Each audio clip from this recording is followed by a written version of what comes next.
Hi guys, Russ here, and this is my update number 3 on Adam Mann's German half-track group build, and this is where I'm at right now on June 12th, 2017. So far so good. I've avoided a lot of complications just with a little luck and daring, I think.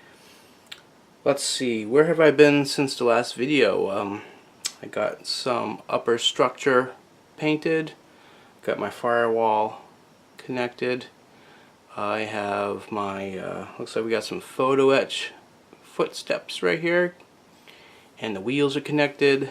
Tracks and everything have been dusted and weathered, and we are coming down to the closing line. I do have to remember that I have an engine here. I have to paint that, but other than that, it's all good. So what's happened? Well, we got some interior paint. I still don't have my rifle rack for the front row, but I must admit that this whole front section here was a bit of a journey. I think when I last left all of you, there was no paint. So what I had done is I broke the Halftrack completely down and began painting. One of the problems that I didn't see, which should have been quite obvious, was that whenever you're building a model that has an interior, you need to think about that. You might want to paint that before you start building, because it makes painting very complicated. For example, looking inside the cab here, inside this wall piece, going in with the airbrush is going to be really difficult. You're going to have a lot of spots that just won't get any paint coverage. So I was really lucky this time, because when I had started gluing these walls down, I only glued it from the tail end, and I left this open because I knew I had some fit issues up front, so I had no glue along these edges. So I was lucky when it comes to the painting part, because I was able to take these walls and using some shims I was able to open them up and go in with my airbrush and paint it.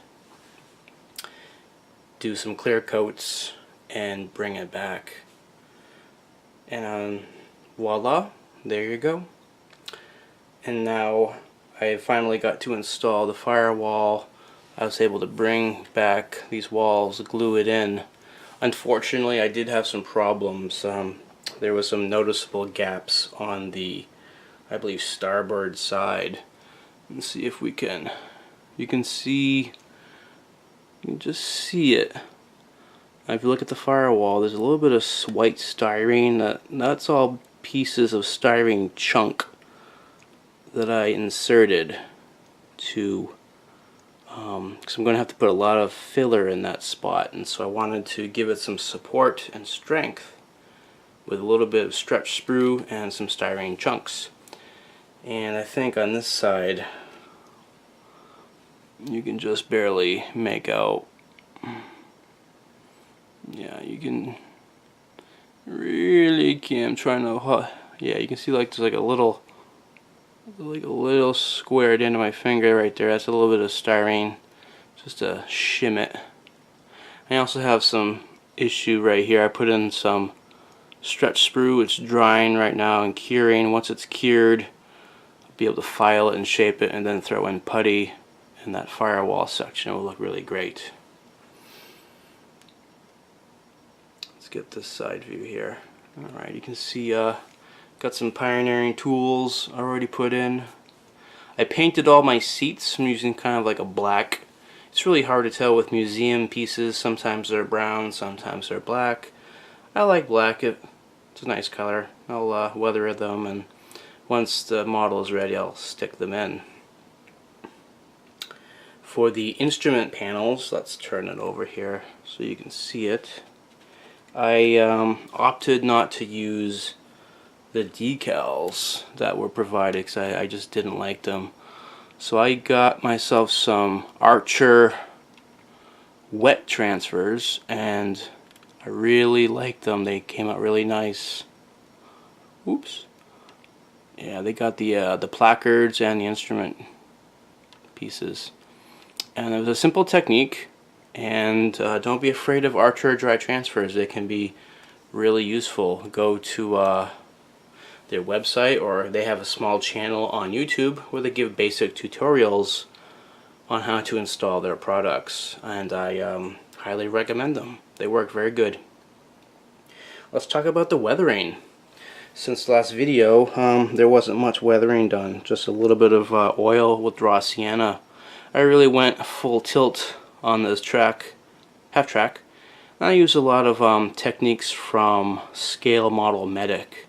I believe that's his call sign on YouTube. But I've been watching him for some time, and I really like his tutorials.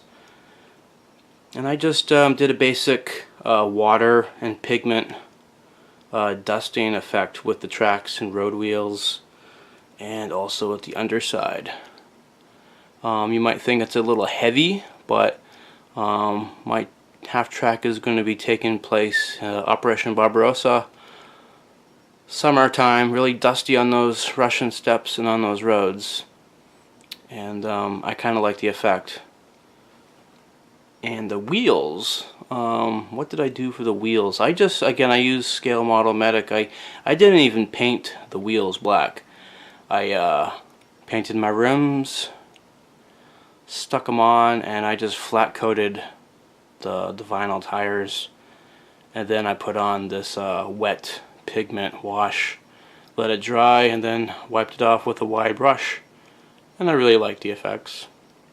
I don't know if I can get to it, but you can just barely make out the wheel wells. I did put in some mud both in the front and in the back, and I used again Scale Model Medic's technique of matte varnish, Elmer's glue, and a little bit of water. Throw it in there, and then throw in pigments, and you get a really nice effect. It's very three-dimensional, and you can add more to build it up if you want. But I was very excited with it. Alright.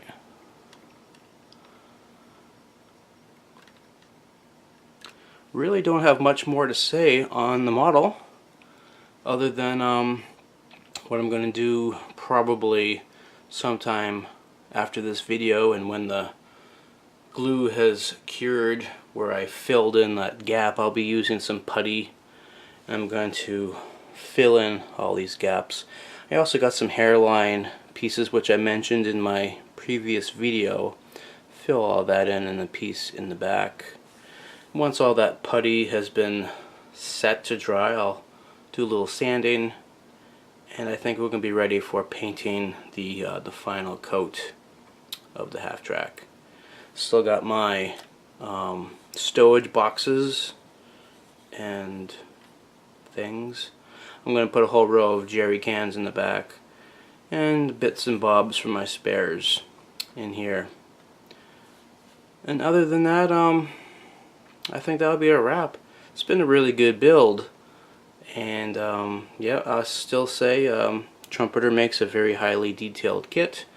However, I think it's definitely not, at least this particular kit, I found it's not to be for novices. Definitely you need to have some experience with model building before you can tackle it. There was a few, especially in the cab and up front here, I did a lot of things that were not as per instruction, but I had to kind of make my own set of instructions as far as what pieces were priorities, just so that I would get a nice build out of it. But overall, very impressed, very excited. Looking forward to seeing this done so that I can work on the 15cm howitzer that this Halftrack will be towing. There it is. Alright. Well, I'm wishing you all the best with your model building, and I will see you again sometime soon here on YouTube. Model on, be safe, have fun. Goodbye.